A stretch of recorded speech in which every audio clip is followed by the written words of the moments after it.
بارگاہ میں ایک نابینا خدمت میں حاضر ہوئے، حضور کی بارگاہ میں ایک نابینا حاضر ہوئے اور اپنی بینائی کی شکایت کی۔ حضور نے فرمایا صبر کرو، دعا کرتا ہوں۔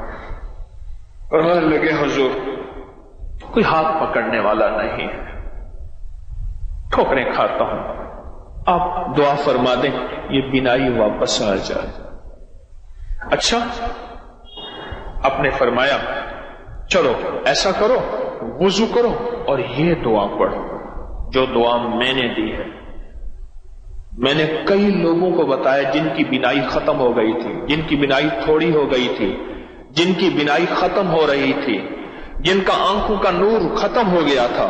پھر میرا ایک وجدان تھا، اس وجدان پہ میں کامیاب ہوا۔ میرے دل میں ایک دفعہ ایک بات آئی، میں نے کہا دل کی روشنی جس کی ختم ہو جائے اس کے لیے بھی یہ نسخہ کام کرے گا۔ حکیم ہوں نا، حکیم ہم لوگ کیا کرتے ہیں، کہتے ہیں فلاں بیماری پہ نسخے نے کام کیا۔ یہ وظیفہ میں نے آقا کا فرمان سنا، حضور کا فرمان سنا۔ میرے حضور نے فرمایا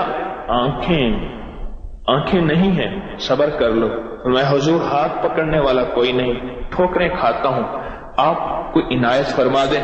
میرے حضور نے یہی نسخہ عنایت فرمایا، یہی وظیفہ، اور اس کی آنکھیں ٹھیک ہو گئیں۔ میں نے کئی لوگوں کو دیا جن کے دل کی آنکھیں ختم ہو گئی تھیں، دل کی روشنی ختم ہو گئی تھی، دل کا نور ختم ہو گیا تھا۔ مجھے بے شمار نے بتایا کہ ان کا دل کا نور واپس آیا ہے اور دل کی روشنی واپس آئی ہے اور آنکھوں کا سرور واپس آیا ہے۔ اور اگلے لفظوں میں کیا کہوں، ان کے دل کو کشف شروع ہو گیا ہے اور دل کے اندر نور بھر گیا ہے اور دل کی روشنی ہے۔ جب آنکھیں اندھی ہوں تو ڈنڈے اور سانپ کا پتہ نہیں چلتا، جب آنکھیں اندھی ہوں گڑھے کا آگ کا پتہ نہیں چلتا، جب آنکھیں اندھی ہوں تو پھر آگے دشمن دوست کا پتہ نہیں چلتا۔ اس طرح جب دل کی آنکھیں اندھی ہوتی ہیں پھر یہ پتہ نہیں چلتا کہ میری آخرت برباد ہو رہی ہے یا خراب ہو رہی، اور مجھے اس میں خیر ہے یا شر ہے۔ اور میری شادیوں میں ہر وہ کام کر رہا جس میں کملی والے ناراض ہیں، اور غمیوں میں پھر جب آنکھیں اندھی ہوتی ہیں پھر شریکوں کو دیکھتا ہے، رشتہ داروں کو دیکھتا ہے، دوستوں کو دیکھتا ہے، دل کے شوق پورے کرتا ہے، پھر کملی والے کی نظر کو دیکھ کے حیا نہیں آتی۔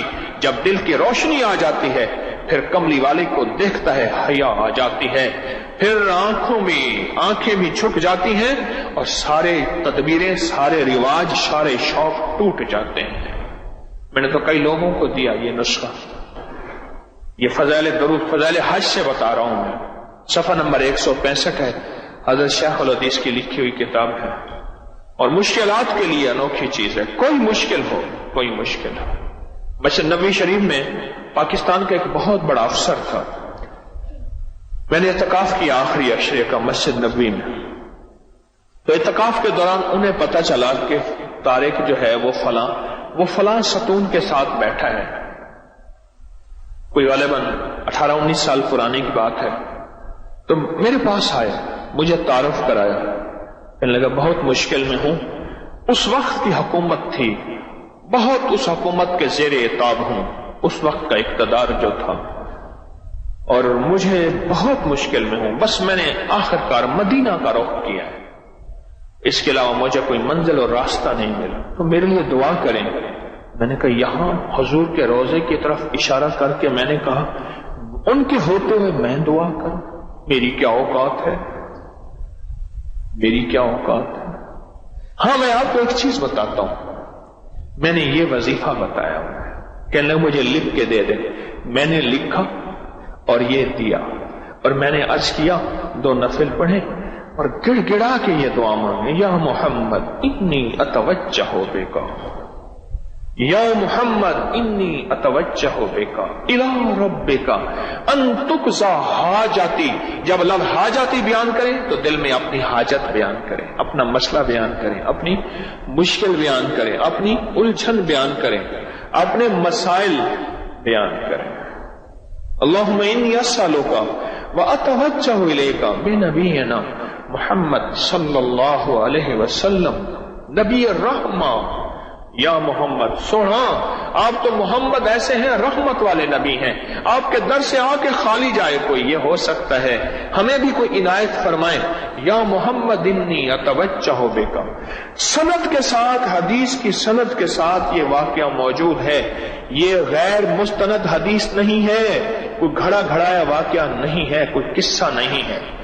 آگے سنیں، وہ نابینا آئے ایسے کہ جیسے ان کی آنکھیں آج تک ضائع ہی نہیں ہوئی تھیں، ایسے ان کی آنکھیں ٹھیک ہوگی۔ اور اس سے آگے فرمایا کہ علامہ فرماتے ہیں یہ قصہ عثمان بن حنیف کے فہم سے استدلال میں ہے کہ وہ حضور کی خدمت میں حاضر ہوئے، اور یہ صرف ان کے ساتھ مخصوص نہیں سمجھنا چاہیے کہ اس دور کا قصہ تھا، اس دور کا واقعہ تھا، دور گیا واقعہ گیا، نہیں، فرمایا قیامت تک اس کا فیض چلتا رہے گا،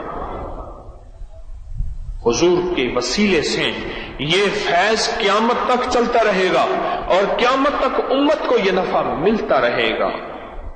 مجھے کئی بزرگوں سے اس فیض کی اجازت ہے، میں نے ایک دفعہ عمل کیا تھا، شیخ عبد القدوس گنگوہی رحمت اللہ علیہ، بہت بڑی ہستی، صدیوں پرانے گزرے ہیں، میں نے ان کو خواب میں زیارت کی، میں نے ان سے اس عمل کی اجازت مانگی تھی، مجھے انہوں نے اس عمل کی اجازت